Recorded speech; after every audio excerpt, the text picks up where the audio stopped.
Got my redneck crane truck out here. My battery's hooked up. Got that truck up. We're going to do a redneck fuel pump replacement in tank. But first it's full of fuel. So they brought us some tanks to fill up. We got our jack stands under there. A little pressure against it, so it's okay.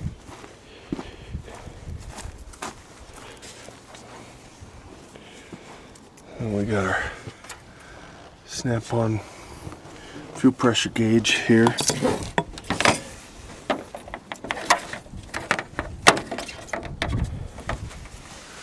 And there's our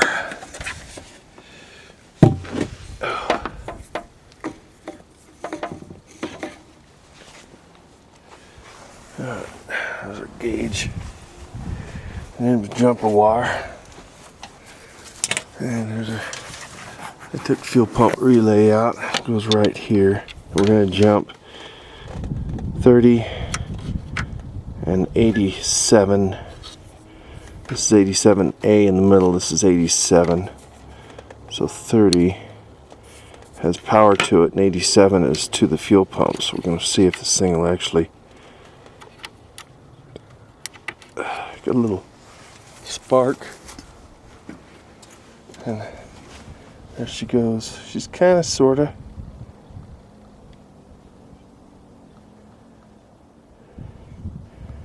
Yeah, this fuel pump's pretty weak. But if we can use it, to get some of that fuel out of there. He just filled it. So if I shut that off, it brings, so it's got the ability to, let's see, I'm turning the valve off now. That's all the pressure it's got. I drove it in here, but it barely made it. See, it's just barely getting up there.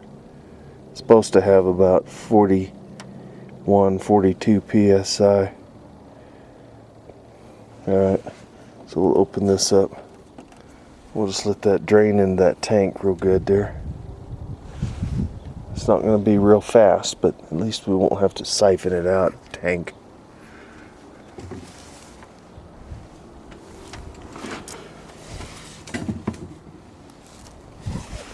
Let's see how much is coming out.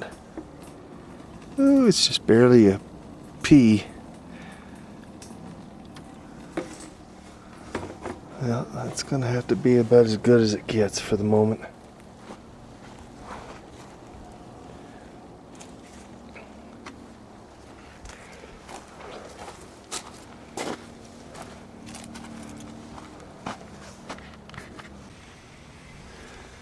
See now where we are at about 42. And I shut that valve off and I'll open that back up again.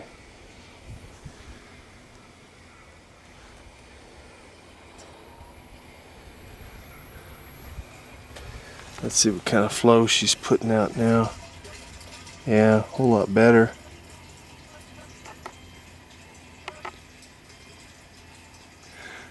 Yeah, but that pump it's pretty much shot.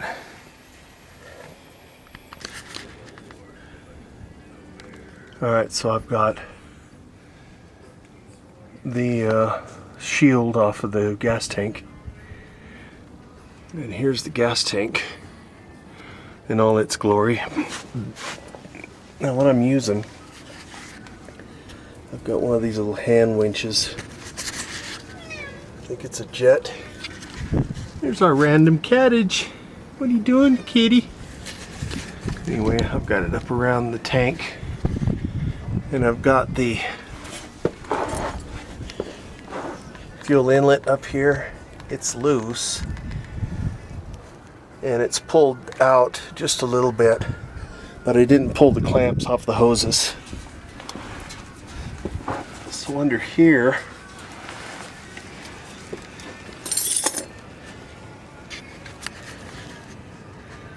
there's your fuel pump and everything. And also, these lines right here, there's a bracket right here, And right back up in here with a 10 millimeter. It takes the small 10 millimeter bolts. I pulled that off so I'd have a little bit of room so this would move.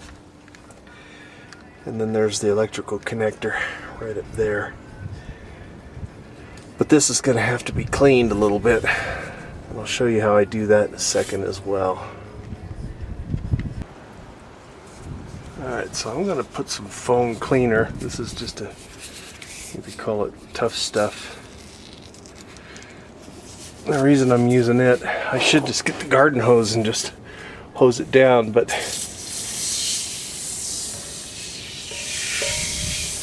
I'll get it pretty wet right up here where everything's got to be.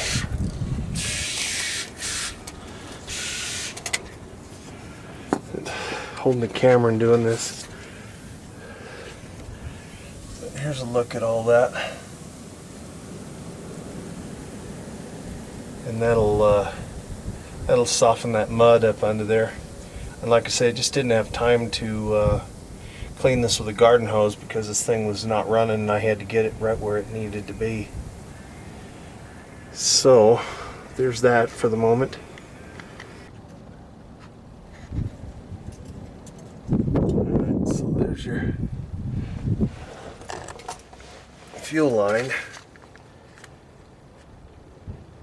And what you have to do, this one in particular, if I get the focus, this little thing flips down, it locks. I've already got this disconnected because I had a heck of a time. Let me get the camera focused again. It's tough doing this 2 times. Come on, baby. So, and then this just pushes out.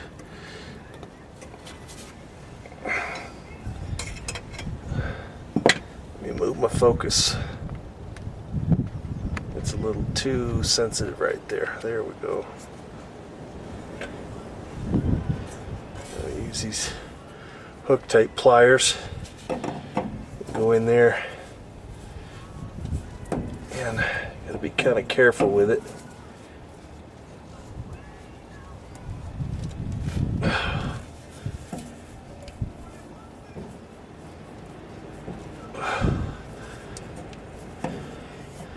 It's moving, but it's very slow.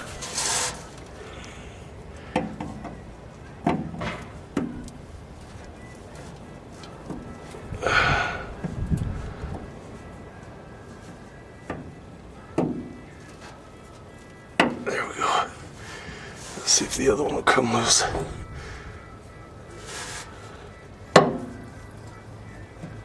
Yep. That's going to change the dynamic of it when it pops loose, because it's under a little bit of a strain.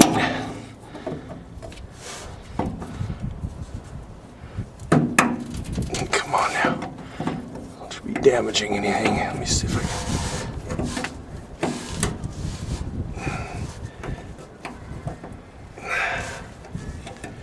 Yeah, I'm trying to hold the camera, focus it, and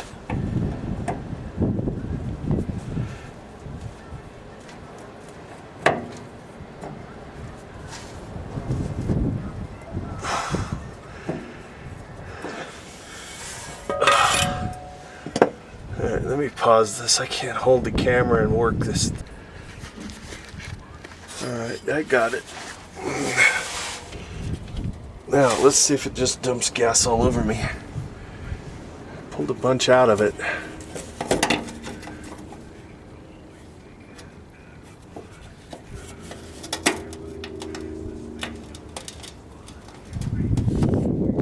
Doesn't look like it's gonna.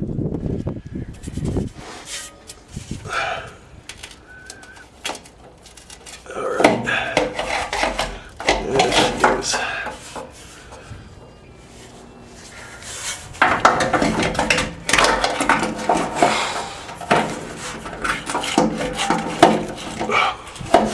You can see this because I can't tell if I'm. There we go. Oh, get out of there. There we go.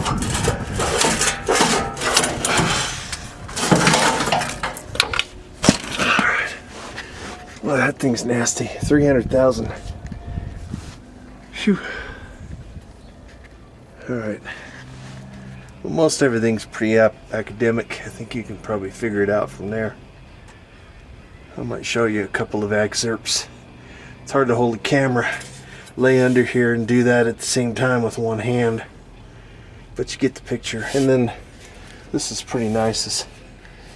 This little winch here, just lowering it down just enough. You can use a ratchet strap. So that's a jet. You can use a ratchet strap, but the ratchet strap doesn't have that fine adjustment, see, where you can take this thing and you can pull on it and you can real carefully move it back where it needs to go. Now it's still probably, well, I imagine it's probably got 4 or 5 gallons of fuel kind of right in this area.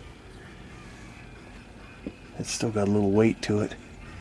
I was hoping to be able to do this way. I think it's going to work out okay. Usually I have to take the drive shaft, but this is what's called a captured fuel pump. And the way I can describe this to you is this way. If you can see, the cut line of the bed. I can show you over here. This is the cut line between, this is the bed, this is the cab, so it comes around, follow it all the way across, and you can see, I'll point with my blowgun. Okay, this is a reference here. This portion right here is right there. The fuel pump, however, is here. So you can't pull the bed off in order to get the fuel pump out. So you have to drop the tank unless you got the cab off of it. Otherwise, I would have shown you a different procedure for pulling the bed up. And yeah, and I kinked that line right there, but it's plastic. And I've actually got a new one to put on it. And it'll get a new fuel filter as well. Right there.